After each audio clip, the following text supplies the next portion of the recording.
వాళ్ళది కొంటారన్న ఏమున్నాయి పూకుందా అది ఉందిలే అది ఉందిలే ఉంటాయి తీసుకుంటారు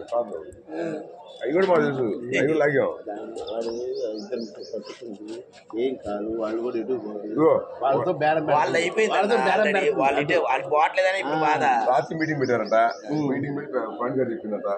డబ్బులు ఖర్చు పెట్టి వాళ్ళ కళ్ళు వస్తామని అన్నారు కుర్రాళ్ళు అది ఆ పనులు అయిపోయి సత్యాన్ని చెప్పింది అదే చెరువు సంబంధం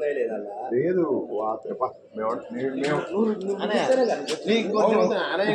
ఇప్పుడు కూడా నేను ఫోన్ చేశాడు నువ్వు బయలుదేరు అర్జెంట్ గా వాడిని పిలవమని చెప్పేసి ప్రవీణ్ గారు ఎవరిని మా నల్ల మేసం పిల్లలు ఎదురుగా 5 నిమిషాలు కూర్చొని నేను ఓకే అంతే మీరు పిలిపించండి నేను మన పార్టీ కాదు ఈయన కాదు ఎందుకంటే చాలా ప్రాబ్లమ్స్ ఎదుర్కొంటూ మనం అవునవును ఈ నుంచి అందరు ఇబ్బంది పడాలి అది అర్థం చేసుకోండి